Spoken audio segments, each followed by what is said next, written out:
Bom, meu povo, então vamos dar continuidade aí à nossa aula sobre identidades sociais e culturais, beleza? Só para a gente fazer aqui uma retomada do que nós vimos na aula passada, né? Na aula passada nós trabalhamos o que é a identidade, foi isso? Nós vimos a diferenciação entre identidade formal e identidade social. Nós trabalhamos alguns conceitos, como o conceito de self do sociólogo George Mead, né? Bem como o conceito de representação teatral do sociólogo Irving Goffman, ok? Agora nós vamos aprofundar um pouco mais na questão das identidades sociais e culturais e tentar entender como é que a questão da identidade ela se relaciona com a juventude.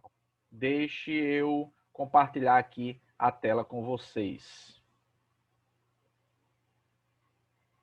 Identidades sociais e culturais. Identidades sociais ontem e hoje. Quando falamos em identidade, estamos falando em papéis distintos assumidos pelo indivíduo enquanto sujeito histórico, pertencente a uma determinada sociedade. Isso tudo a gente já viu também na aula passada, né? Nós vimos que a identidade social ela se relaciona diretamente com o tempo e o espaço, né? Aqueles jovens de maio de 68, que a gente iniciou o capítulo falando deles, né? Estão eles aqui, ó, certo? Eles se identificavam com um determinado momento histórico que eles estavam vivendo. Da mesma forma, os caras pintadas, né, os jovens lá que pediam o impeachment do presidente Collor aqui no Brasil em 92, eles se relacionavam com aquele momento histórico, com o tempo e o espaço, né, relacionado com a situação política aqui no Brasil, ok? Então, em determinados momentos da história, você tem uma determinada identidade, certo? Assim como foram os jovens de 68, né, de maio de 68, assim como foram os caras pintadas, você teve o movimento hippie, o movimento punk, né, a luta por direitos civis, né, a luta por igualdade de gênero e por aí vai. Então, esses movimentos, eles se relacionam com um determinado momento histórico, né? Então, há essa identidade com um determinado momento histórico e com um determinado espaço geográfico, por que não dizer? O teórico britânico jamaicano Stuart Hall apresenta 3 ideias muito diferentes sobre a identidade que se construíram historicamente no Ocidente. Então, num livro que ele publicou em 2004, chamado Identidade Cultural na Pós-Modernidade, ele vai definir 3 tipos de identidades culturais, né? Ele vai dizer que, ao longo da história, em determinadas épocas, a humanidade ela constrói um tipo de identidade cultural, certo? Ele fala numa identidade genérica. É claro que existem as identidades culturais e sociais mais restritas a determinados espaços, mas o que ele fala aqui é numa identidade mais universal, mais genérica, que cabe a toda a sociedade ocidental, ok? Então ele vai dizer que uma primeira identidade do sujeito teve origem lá no Iluminismo, né, com base numa concepção de pessoa humana como um indivíduo totalmente centrado, unificado, dotado de capacidades de razão, de consciência e de ação. Ou seja, é aquela ideia do antropocentrismo que a gente estuda lá em história quando está estudando iluminismo, né? A Renascença, a ideia do homem ao centro, né? Então, a humanidade, o homem se deu conta de que ele era capaz, através da razão, de mudar o mundo, né? Ele rompe com aquela ideia de divindade, né? De Deus ao centro, de Deus resolvendo tudo, da igreja estando no controle de tudo, e ele se dá conta de que ele, enquanto sujeito racional, enquanto sujeito inteligente que ele é capaz de mudar as coisas, né? Então, esse é, segundo Hall, né, a primeira identidade do sujeito que surge. Depois, na sociedade moderna, né, surge o novo sujeito, né, o sujeito moderno, né, que surgiu historicamente baseado na ação de um sujeito sociológico, né, que coincidiu com a ascensão da sociedade moderna associada ao capitalismo no século XIX. Então, esse novo sujeito da modernidade, né, esse sujeito moderno, esse sujeito sociológico, ele tem como característica justamente a forma como ele se relaciona com a sociedade. É um sujeito mais dinâmico, é um sujeito que reivindica direitos, né, que luta por igualdade, que luta por melhores condições, por direito a voto, né, por melhores condições de trabalho. Devemos entender esse sujeito sociológico como um sujeito que se relacionava integralmente com a sociedade em que vivia, interagindo permanentemente com ela. Então, esse segundo sujeito que Hall coloca, né, que Stuart Hall apresenta, é esse sujeito sociológico que surge lá no século XIX. Com a consolidação do capitalismo a partir da Inglaterra e as suas consequências para o restante da humanidade, o sujeito sociológico assume o poder e se apresenta como modelo para o mundo, né? Então, esse novo sujeito, esse sujeito sociológico, ele era aquele europeu branco, né, anglo-saxão, do sexo masculino e cristão.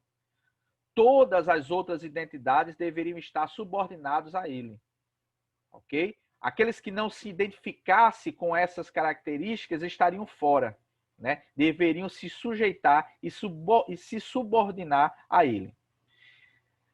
Só que a partir da década de 60, com todas as mudanças que começaram a ocorrer e que a gente já viu aqui, né, que culminaram em maio de 68, por exemplo, como os movimentos de contracultura, o movimento hippie, né, as reivindicações contra a guerra do Vietnã, né, e por aí vai, todas essas manifestações que culminaram em maio de 68, né, trouxeram mudanças, né, que levaram ao surgimento de um novo sujeito social, né, do novo sujeito cultural, né, sujeito pós-moderno. Agora, com este novo sujeito pós-moderno, coexistem diversas identidades simultaneamente, né, e até mesmo contraditórias, todas com um caráter cultural. Então, a partir de agora, aquele sujeito rígido, centrado, né, que tem características bem definidas, europeu, anglo-saxão, né, do sexo masculino, agora ele é mais diverso, né?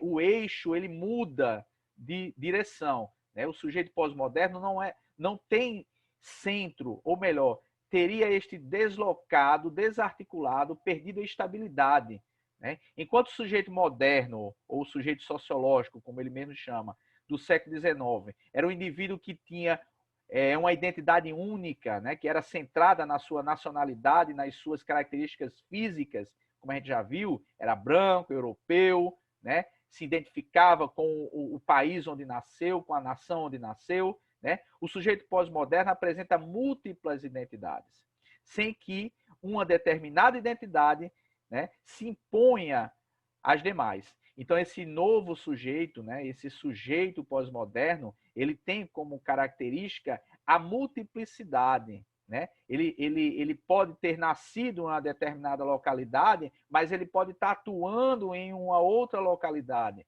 né? Ele é um sujeito do mundo. Ele não está identificado a um único país, a uma única nação. Ele não se identifica com a única língua, né? Ele não se identifica com a cultura única, né? Ele é multicultural. Esse é o sujeito pós-moderno que Stuart Hall ele vai definir. E no Brasil, né? E os jovens, né? Quais são as suas identidades? Existem identidades para os jovens? Ou existe uma única identidade, né? Existe uma identidade que defina a juventude? Então, o sociólogo brasileiro Juarez Dairel parte da ideia de uma condição juvenil atual, abordando tudo o que pode ser entendido como culturas, demandas e necessidades da juventude. Então, para Juarez, a juventude é uma definição que é socialmente construída. Então, a ideia que a gente tem de juventude hoje, ela foi socialmente construída, foi culturalmente construída, sendo marcada por variadas condições sociais, culturais, de gênero e geográficas. Ou seja, há jovens de diversas classes, etnias, religiões, com determinados valores, dentre outros aspectos, ok? Ou seja, aquela condição de juventude que Juarez fala, ela é definida de acordo com a cultura, de acordo com os valores daquele momento.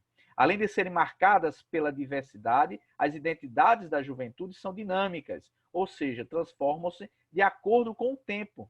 Então, a condição de juventude, ela muda muito rapidamente, ela é dinâmica, né? Juarez vai trabalhar essa ideia em cima de dimensões, né? Para ele, a construção social dessa juventude, ela é determinada através de 3 dimensões, que ele vai chamar a dimensão do trabalho, a dimensão cultural e a dimensão de sociabilidade. É em cima dessas 3 dimensões que a condição de juventude ela é feita, né? Ela é construída socialmente. Ok, galera?